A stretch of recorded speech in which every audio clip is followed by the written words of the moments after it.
नमस्कार. प्राणभैरववर पुन्हा एकदा स्वागत आहे. आजचा टॉपिक मी थंबनेलमध्ये मेन्शन केलं तसं तुळजापूरचे अष्टभैरव किंवा तुळजापूरचे मुख्य भैरव कोणते त्याच्यावर बोलणार आहे. एक त्याच्या आधी सुरुवात करायच्या आधी एक गोष्ट सांगतो की भैरव कुठं आहेत आणि कसे आहेत. भैरव काय आहेत हे सर्वांना माहिती असेल असं गृहीत धरतो मी. आणि तुम्ही जर हा व्हिडिओ बघत असाल तर कदाचित कालभैरव किंवा बटुक भैरव, उन्माद भैरव, बाळभैरव, पट्टभैरव ही अशी नावं तुम्ही ऐकली असणार. आणि मी हे गृहीत धरून चालतो की कालभैरवाची उत्पत्ती किंवा भैरवाची उत्पत्ती कशासाठी झाली. तर हे गृहीत धरून मी पुढची गोष्ट सांगतोय. रेफरन्ससाठी मी बेसिक रेफरन्स देतोय की खूप छान व्हिडिओ बघितला होता मी की भैरव काय आहेत ह्याच्यावर. तर एक रेफरन्स म्हणून देतो हा व्हिडिओच्या स्टार्टिंगला आपल्या की एक एक्झाम्पल घेऊ आपण की प्रधानमंत्री आहेत एक, ठीक आहे, किंवा राष्ट्रपती आहेत एक. तर त्यांना जर आपल्याला भेटायचं असेल तर त्याच्या आधी आपल्याला एक स्पेशल सिक्युरिटी फोर्स असते त्यांची किंवा स्पेशल प्रोटेक्शन ग्रुप पर्टिक्युलरली बोलायचं झालं तर SPG. तर आधी काय करावं लागतं आपल्याला SPGच्या ज्या काय परमिशन्स असतील किंवा जे काय त्यांचे सिक्युरिटी थ्रेट्स वगैरे क्लिअर करावं लागतील. तर या गोष्टी क्लिअर करून किंवा त्या SPGला आपण योग्य आहेत किंवा लायक आहेत हे दाखवून आपण प्रधानमंत्री किंवा राष्ट्रपती त्यांच्यापर्यंत पोहोचू शकतो. तर हा एक स्टँडर्ड प्रोटोकॉल आहे जो आजच्या काळात पाळला जातो. तर ह्याचं सांगायचं कारण असं आहे की भैरव जे आहेत तर ते एक प्रकारे शिवशक्तीचे, शिव म्हणजे महादेव आणि शक्ती म्हणजे देवी पार्वती किंवा देवीचं प्रत्येक रूप हे शक्ती आहे. तर शिवशक्तीचा स्पेशल प्रोटेक्शन ग्रुप कोण आहे तर तो भैरव आहे. आता हे भैरव किती आहेत एकूण तर भैरव आहेत 64 एकूण. असं एका ठिकाणी वाचलेलं आहे की 64 योनी आणि 64 भैरव. कसं आहे ना, मुख्य 8 भैरव आणि प्रत्येक भैरवाखाली 8 भैरव असे एकूण 8चा स्क्वेअर जर केला आपण किंवा 8 × 8 64 तर त्या प्रकारे 64 भैरव आहेत. त्याच्यापैकी तुळजापूरला अष्टभैरव आहेत. तर त्या अष्टभैरवापैकी 5 भैरवाची गोष्ट आज सांगणार आहे. 3 भैरवाची मी पेंडिंग ठेवतोय. पेंडिंग ठेवण्याचं कारण पण सांगतो मी तुम्हाला की 3 भैरवापैकी जे एक भैरव आहे तर तो भैरव अजून माझ्याकडे त्याचं डॉक्युमेंटेड काही नाही आहे. म्हणजे माहिती देताना माझा असा प्रयत्न असतो की 2-3 लोकांशी, चांगल्या लोकांशी कन्सल्ट करून किंवा कुठल्या तरी एखाद्या बुकचा रेफरन्स घेऊन वगैरे ती माहिती प्रोव्हाइड करावी, ऑथेंटिकेशन देण्यात यावं असा प्रयत्न असतो. रिझन आहे त्याचं, मी इंजिनियर आहे, मी काही इतिहासतज्ञ नाही आहे किंवा हिस्टोरियन किंवा आर्किओलॉजीचा स्टुडंट वगैरे नाही आहे. त्यामुळं माझ्याकडनं कुठलीही प्रकारची माहिती चुकीची जाऊ नये हा माझा प्रयत्न आहे. तर आता ऑलमोस्ट हा इंट्रोडक्शन 3-4 मिनटाचं झालेलं आहे. तर व्हिडिओची लेंथ उगीच लांबवत नाही मी. तर कामाला सुरुवात करूयात. प्राणभैरववर तुमचं स्वागत आहे. आणि आज आपण बघतोय अष्टभैरव आणि अष्टभैरव आणि त्याचं महत्त्व, सिग्निफिकन्स, लोकेशन्स हे सगळं. तर अजून एक डिफरन्स सांगतो. इंट्रोडक्शन तर झालं खरं, पण अजून एक गोष्ट सांगायची राहिली. जिथं शिवशक्तीचा उल्लेख केला मी, शिव म्हणजे महादेव आणि शक्ती म्हणजे देवी. तर जिथं शिवपीठ आहे, शिवपीठ म्हणण्यापेक्षा ज्योतिर्लिंग म्हणेन मी, तर जिथं ज्योतिर्लिंग आहे तिथं भैरवाचं दर्शन पहिल्यांदा आहे. आधी भैरवाचं दर्शन घ्या आणि मग महादेवाचं दर्शन घ्या. उदाहरण देतो 2. पहिलं उदाहरण आहे काशी. तर काशीला गेलात तर पहिले कालभैरवाचं दर्शन आहे, मग आसभैरवाचं दर्शन आहे आणि मग बाबा विश्वनाथाचं दर्शन आहे. दुसरं उदाहरण देतो मी उज्जैनला. उज्जैनला बरेचसे जण आधी महाकालचं दर्शन घेतात आणि मग कालभैरवचं घेतात. बट माझ्या वाचण्यातलं किंवा माझ्या अभ्यासातली गोष्ट अशी की पहिले कालभैरवाचं दर्शन आणि मग बाबा महाकालचं दर्शन आहे. तेच शक्तिपीठात याल, जिथं शक्तिपीठ आहे तर तिथं पहिले देवीचं दर्शन आहे आणि मंदिरातनं निघून झाल्यावर किंवा दर्शन घेऊन झाल्यावर ते दर्शन परिपूर्ण करायसाठी भैरवाचं दर्शन घेतलं जातं. मग भैरव वेगळ्या वेगळ्या प्रकारचे आहेत. तो कालभैरव असेल, तो रौद्र भैरव असेल, तो उन्मद भैरव असेल, बटुक भैरव असेल, तो त्या लोकेशनप्रमाणे वेगळा वेगळा असेल. त्या पंचक्रोशीतच नक्की असणार तो भैरव. माझ्या नशिबाने मी वैष्णोदेवीला जाऊन आलो कटराला. तर कटराचं वैष्णोदेवीच्या मंदिरापासून वर साधारणपणे 1.5 किलोमीटर अजून वर चढाई केली तर भैरव बाबाचं मंदिर आहे.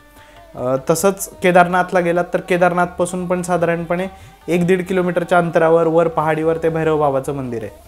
तर प्रत्येक ठिकाणी तुम्ही प्रत्येक शक्तिपीठ किंवा शिवपीठ अर्थात ज्योतिर्लिंग बघाल तर तिथं भैरव आहेच आहे, म्हणजे 100% तिथं भैरव आहे, कुठल्या ना कुठल्या वेगळ्या नावाने असेल, वेगळ्या रूपात असेल, पण तो भैरव आहे. बरं, अजून एक क्लिअर करतो की तो भैरव म्हणजे ज्योतिबा मार्तंड वगैरे असा नाही आहे, तो प्रॉपर भैरव असणार आहे. ज्योतिबा मार्तंड वगैरे हे जे आहेत तर त्यांचं प्रॉपर अनुष्ठान देवस्थान त्याच्या प्रकारे असेल, त्याचं भैरवाचं मर्जर शक्यतो माझ्या वाचनात कुठं नाही आहे.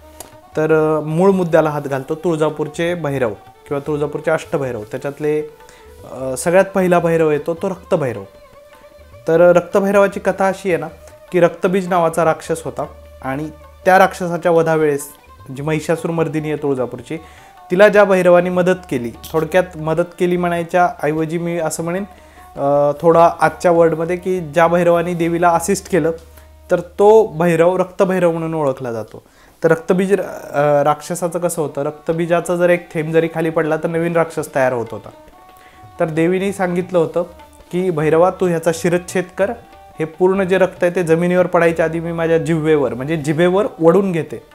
आणि त्या भैरवानी त्या प्रकारे देवीच्या सांगण्यावरून त्या रक्तबीजाला मारण्यास देवीला मदत केली. मी नाही म्हणत की देवीला त्या रक्तभैरवानी त्या राक्षसाला मारलं, बट कसं आहे ना की त्या राक्षसाला मारताना जी देवी प्रसन्न झाली किंवा देवी खुश झाली, तर देवीने तिला वरदान, त्या भैरवाला वरदान दिलं की रक्तभैरवा तू आता, हे भैरवा आता तू रक्तभैरव या नावाने ओळखला जाशील आणि माझा भाविक माझ्या दर्शनाआधी तुझं दर्शन घेईल. म्हणून तुळजापूरला होमकुंड जे आहे तिथं छोट्याशा स्वरूपामध्ये रक्तभैरवाची एक छोटीशी मूर्ती आहे, ज्याचं दर्शन घेऊनच तुळजापूरची दर्शन परंपरा किंवा तुळजापूरच्या देवीचं दर्शनाची यात्रा जी आहे ती पूर्ण चालू करायची आहे थोडक्यात. ठीक आहे. तर तुळजापूरला पुढल्या वेळेस जाल तर नक्की लक्षात ठेवा, मी फोटो दिलाच आहे सोबत, तुम्ही पाहिलाच असाल आत्ता. रक्तभैरव आहे, छोट्या स्वरूपात आहे. बरेचसे लोक अनावधानाने किंवा माहिती नसल्याने त्याला लात मारून जातात, बट इथून पुढं लक्षात ठेवा की होमकुंडाच्या जस्ट खाली रक्तभैरव आहे. लोक इतर गोष्टीकडे बघत राहतात पण रक्तभैरवाकडे दुर्लक्ष करून चालणार नाही. रिझन असं आहे की जर एक शास्त्रोक्त पद्धत लावलेली आहे त्याला, तर त्याप्रमाणे दर्शन घेणं गरजेचं आहे. रक्तभैरवानंतर तुम्ही जेव्हा देवीचं दर्शन घेऊन बाहेर निघता, त्याच्यानंतर देवीला 1.5 प्रदक्षिणा मारून तुम्ही जेव्हा छत्रपती शिवाजी महाराज महाद्वारातून बाहेर पडतात, तर त्या महाद्वाराच्या नैऋत्य दिशेला कालभैरव आहे. तर साधारणपणे जर वयस्कर लोक असतील तर टाळा कालभैरवाकडे जाणं, कारण की पायऱ्या चढायच्यात. पण ज्यांना शक्य आहे त्यांनी कालभैरवाला नक्की जा. कालभैरवाच्याच मंदिरामध्ये 3 भैरव आहेत. कालभैरवाच्याच सिंहासनावर बाळभैरव पण आहे आणि कालभैरवाच्या मंदिराच्या मुख्य गाभाऱ्याच्या बाहेर अजून एक गाभारा आहे, त्याच्यामध्ये बटुक भैरव आहे. आणि काळभैरवाच्याच मंदिराच्या जस्ट बॅक साईडला कालभैरव तीर्थ म्हणून छोटंसं कुंड आहे, ज्याचं पाणी कधी आटत नाही आणि शुद्ध पाणी, एकदम स्वच्छ पाणी आहे. तुम्ही त्या दोन्ही गोष्टी बघा. तर कालभैरव तुळजापूरचा जो आहे तर त्याला काय आहे ना की बरेचसे लोकांबद्दल मिसकन्सेप्शन अशी आहे की कालभैरवाला दारूचाच नैवेद्य घेऊन जायचा. दारूचा नैवेद्य आहे, नाही म्हणत नाही आहे मी, पण ज्याला दारू सोडायची आहे त्यानं दारू अर्पण करावी, ज्याला सिगरेट सोडायची त्यानं सिगरेट अर्पण करावी. त्या काळामध्ये चिलीम होत्या, गांजा होता.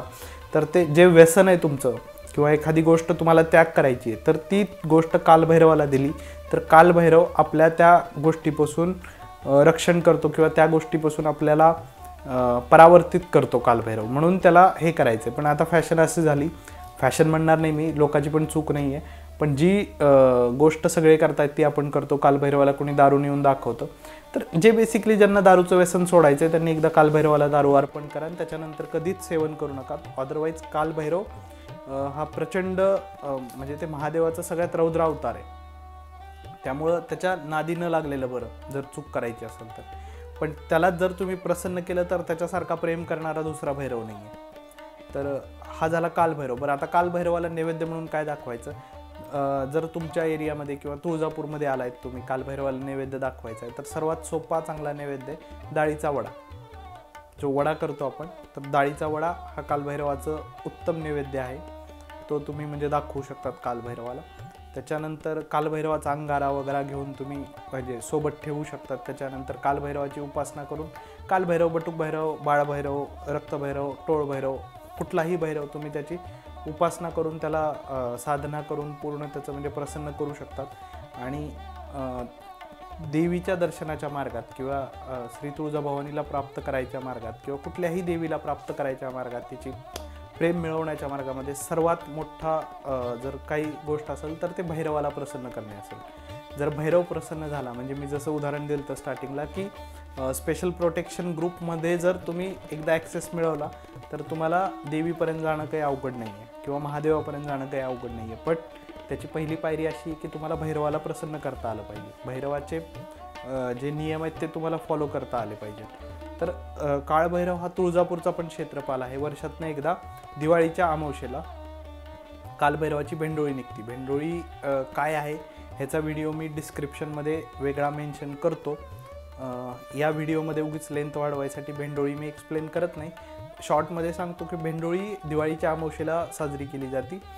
दिवाळीच्या अमावस्या म्हणजे darkest night of the year म्हणलं जातं ज्याला, म्हणजे सगळ्यात काळोखी रात्र असते ती.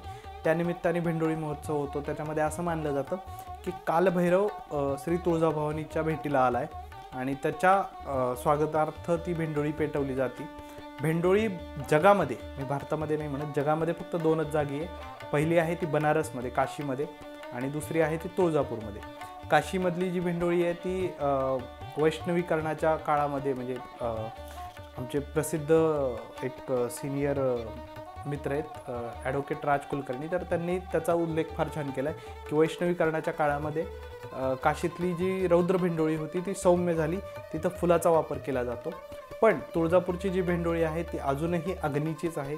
ती अग्नीच आहे, त्याला पलिते गुंडाळलेच जातात, त्याच्यावर तेल टाकलं जातं, त्याच्यावर ती पूर्ण भेंडोळी खांद्यावर उचलून घेतली जाते. तिला पूर्ण तुळजापूरच्या वेशीच्या भागामध्ये आणूनच शांत केलं जातं. तर ही तुळजापूरची भेंडोळी आज पण आहे. माझा कदाचित या व्हिडिओमध्ये स्पीड थोडा फास्ट झाला आहे असं मला पण जाणवतं, बट मला कमीत कमीत वेळामध्ये जास्तीत जास्त टॉपिक कव्हर करायचे, कारण की बरेचसे दिवस झाले मी कुठला व्हिडिओ केलेला नव्हता. आणि भैरव ह्याबद्दल बरेच जणांना माहिती नव्हती. बरेचसे जण काय करतात, तुळजापूरला येऊन फक्त तुळजाभवानीचं दर्शन घेऊन वापस जातात. पण तसं नाही आहे की तुळजापूरला आलात तर कालभैरवाचं दर्शन घेतल्याशिवाय तुमची यात्रा पूर्ण नाही आहे. आता मी पहिलेच म्हटलं होतं की जे सिनियर सिटीजन असतील, ज्यांना चढ उतार जास्त शक्य नाही आहे, त्यांनी काळभैरवाकडे जाणं टाळा म्हणलं होतं.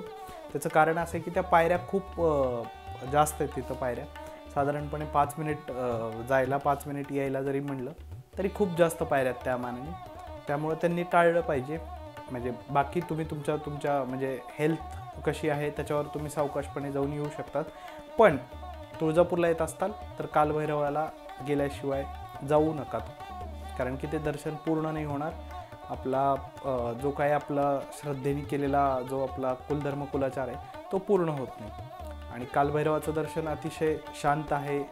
थोडंसं कालभैरवाचा माळ किंवा डोंगर जो आहे तो थोडासा उंच आहे मंदिरापेक्षा. तो गाव भागाचाच एक भाग आहे, पण मंदिरापेक्षा थोडासा उंच आहे. त्यामुळं काळभैरवाच्या मंदिरामध्ये जा. कालभैरवाच्या मंदिरात जाऊन तुम्ही जर 108 वेळा कालभैरवाचा किंवा बटुक भैरवाचा किंवा बाळभैरवाचा किंवा नुसत्या भैरवाचा जरी जप केलात तरी तो 108 गुणिले 108 एवढा आहे त्याचा प्रभाव. त्यामुळं कालभैरवाच्या दर्शनाला नक्की जा. आता हे झाले 4 भैरव: रक्तभैरव, बाळभैरव, बटुक भैरव, काळभैरव. ठीक आहे. बरं, बटुक भैरव आणि बाळभैरव हे अतिशय पूजनीय किंवा सौम्य, म्हणजे सगळ्यात सौम्य किंवा सुंदर रूप आहेत की ज्याची पूजा सहज करू शकतं, कुणीही करू शकतं. त्याच्यामध्ये काही मर्यादा नाही आहेत. त्याच्यामध्ये चूक घडली तरी बटुक भैरव असं आहे की पोटात घालून घेईल ती चूक. त्यामुळं बटुक भैरव आणि बाळभैरव याचं सुद्धा तुम्ही दर्शन घेऊन त्यांची सुद्धा उपासना करू शकता. त्याच्यानंतर 5वा भैरव आहे तो टोळ भैरव. तर टोळ भैरव जो आहे तो मंदिरातनं आग्नेयेला आहे. म्हणजे जर देवीच्या गाभाऱ्याला जर आपण सेंटर पॉईंट कन्सिडर केलं तर देवीच्या आग्नेय दिशेस टोळ भैरव आहे. बरं, टोळ भैरव कुणासाठी बेस्ट आहे सांगतो. जे मी ज्या सिनियर सिटीजनला काळभैरवाकडे जाऊ नका म्हणलं होतं त्यांनी टोळ भैरवाकडे जा, कारण की काळभैरव आणि टोळ भैरव हे 2 मुख्य क्षेत्रपाल आहेत तुळजापूरचे. त्यामुळे तुम्ही काळभैरवाकडे जर तुमच्या हेल्थ इश्यूमुळे जाणं शक्य नसाल तर टोळ भैरव आहे जो मंदिराच्या बाहेर पडायच्याच मार्गावर आहे. आग्नेयद्वारातनं तुम्ही जर बाहेर पडलात मंदिराच्या तर तुम्हाला सहजरित्या आणि शांत प्रकारे टोळ भैरवाचं दर्शन होईल. टोळ भैरवाचं जो सध्याचं मंदिर आहे तर ते 16 खांबी मंदिर आहे. म्हणजे 16 खांबावर उभा केलेलं मंदिर आहे. ते अतिशय सुंदररित्या त्याची रोजची रोज पूजा होती.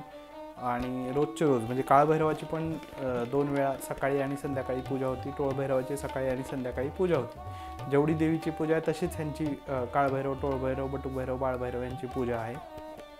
दुर्दैवाने रक्तभैरवाला भाविकाची लाथ पडते, पण आता जेव्हा जागृती होईल किंवा भाविकांना जसं जसं कळेल तसं तसं भाविक रक्तभैरवाची पण पूजा चालू करतील वापस आणि त्याचा योग्य सन्मान त्याला द्यायला चालू करतील.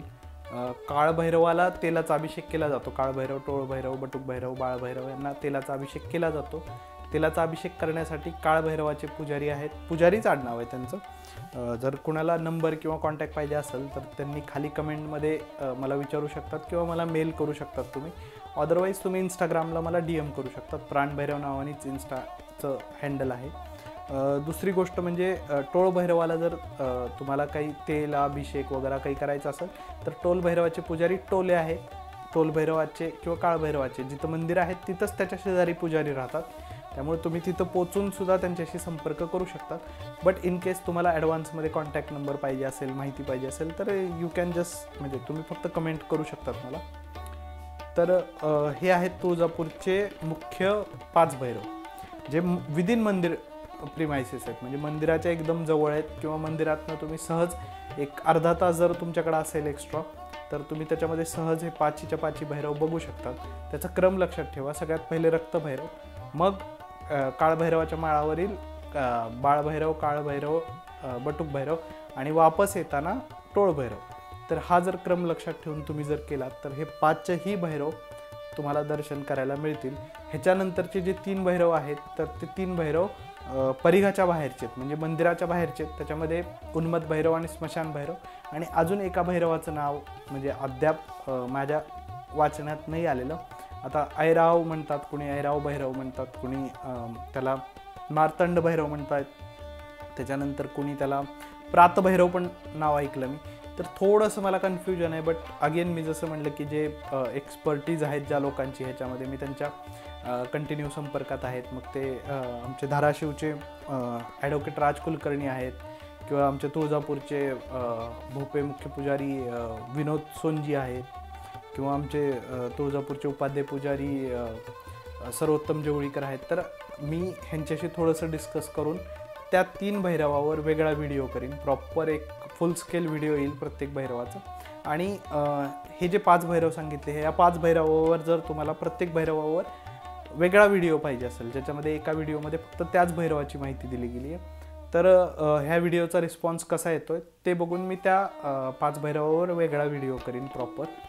मोस्टली 3 भैरवाचा एकत्र करीन मी, जे बाळभैरव, काळभैरव आणि बटुकभैरव. तर ह्या 3 भैरवाचा एकत्र करीन, रक्तभैरवाचा वेगळा करीन आणि त्याच्यानंतर टोळभैरवाचा वेगळा करीन. तर असे मी प्लॅनमध्ये आहेत माझ्या व्हिडिओ. त्याच्यानंतर उन्मत्त भैरव, स्मशान भैरव आणि अजून एक जो प्रात भैरव सध्या पुरतं नाव मी कन्सिडर करतो तर त्यांचा असा वेगळे व्हिडिओ बनवीन मी, जेणेकरून भैरव प्रसन्न झाल्यावरच देवीची प्रत्येक इच्छा तुमची म्हणजे तुमची जी इच्छा आहे ती देवी पूर्ण करायला मागं पुढं बघणार नाही अशी मान्यता आहे. त्यामुळं बेसिकली भैरवाला प्रसन्न करणं किंवा भैरवाची उपासना करणं हे आत्तापासून चालू केलं तर त्याचे डेफिनेटली येणाऱ्या काळामध्ये रिझल्ट मिळतात आणि ही खूप चांगली गोष्ट आहे. म्हणजे माझ्या चॅनलचं नाव जरी बघितलं तुम्ही तर प्राणभैरव आहे, तर त्याच्यामागं पण भैरव उपासनेचीच एक कन्सेप्ट आहे माझी. त्यामुळं जर कसं आहे ना, मी काही एक्सपर्ट नाही आहे, म्हणजे मी भैरव उपासनेतला पण एक्सपर्ट नाही आहे किंवा मी कुठल्या धार्मिक ग्रंथातला पण एक्सपर्ट नाही आहे किंवा मी काही नाही, मी फक्त एक साधा इंजिनियर आहे. मला असं वाटतं की ह्या गोष्टी माझ्या माध्यमातून जर मला सगळ्यासमोर मांडता येत असतील तर हे पण एक भैरव उपासनेचंच कर्तव्य आहे किंवा त्या भैरव उपासनेच्याच आशीर्वादाचा एक भाग समजून मी ह्या गोष्टी सगळ्यासमोर ठेवायचा प्रयत्न करतो आहे. आणि तुम्ही प्राणभैरवला सपोर्ट करा, शेअर करा, सबस्क्राईब करा, लाईक करा. माझं इंस्टाग्राम हँडल आहे प्राणभैरव नावाने, तुम्ही तिथं पण मला फॉलो करू शकता, ज्याच्यावर मी बऱ्याचशा रील्सच्या माध्यमातून किंवा पोस्टच्या माध्यमातून मी बऱ्याचशा गोष्टी शेअर करतो आहे सध्या. आणि माझा प्रयत्न हाच आहे की एखाद्या ठिकाणी जेव्हा आपण जातो किंवा तुळजापुरात तुम्ही येत आहेत किंवा मी आता अक्रॉस इंडिया फिरतो आहे तर त्याच्यामध्ये नवीन नवीन ज्या गोष्टी आहेत तर त्या तुमच्या पुढं आणताना किंवा तुम्हाला माहिती देताना मला आनंद मिळतो आहे आणि त्या माहितीतून कदाचित तुमचा फायदा पण होऊ शकतो, जेणेकरून माहीत नसलेल्या गोष्टी एक्सप्लोर होतात. जसा मी भैरवावर बोलतोय सध्या, तसा तुळजापुरात 9 दुर्गा आहेत, म्हणजे 9 वेगळे वेगळे देवीचे अनुष्ठानं आहेत. जवळपास 24 कुंड आहेत, ज्याच्यावर मी व्हिडिओ बनवला आहे. मी लिंक त्याची डिस्क्रिप्शन बॉक्समध्ये देतो 24 कुंडाची, तुम्ही ते जरूर बघा. त्याप्रमाणे मी 9 दुर्गांवर पण बोलणार आहे, पण आधी भैरव सिरीज ही कंप्लीट करणार आहे. येत्या काही काळामध्ये अजून भैरवावर माझे व्हिडिओ बनवायचा प्रयत्न आहे, ज्याच्यावर पूर्ण एक डिटेल सगळ्यांची माहिती घेऊन प्रत्येक भैरवाची इत्थंभूत माहिती देण्याचा प्रकार आहे. भैरवाच्या मूर्तीपासून ते भैरवाच्या उत्पत्तीपासून ते भैरवाच्या उपासनेपर्यंत सर्व गोष्टी मी त्याच्यात बोलणार आहे. पण तुर्तास मी इथं थांबतो. मला माहीत नाही किती लांब हा व्हिडिओ होणार आहे किंवा झालेला आहे, पण तुम्ही लाईक करा, सबस्क्राईब करा, शेअर करा, तुमचे प्रश्न कमेंटमध्ये सांगा. माझ्याकडनं काही चुकलं असेल तर ते मला करेक्ट करायला मदत करा, कारण की मी एक्सपर्ट नाही आहे, मी पुन्हा हेच सांगतो आहे. पण एक प्रयत्न आहे प्राणभैरवच्या माध्यमातून जास्तीत जास्त गोष्टी तुळजापूरच्या असतील किंवा आपल्या महाराष्ट्रातल्या असतील किंवा आपल्या भारतातल्या सनातन धर्मातल्या गोष्टी असतील तर त्या प्रत्येकापर्यंत पोहोचवण्याचा प्रयत्न असेल हा प्रामाणिक. आणि मी एवढ्यावर थांबतो. जय जगदंबा.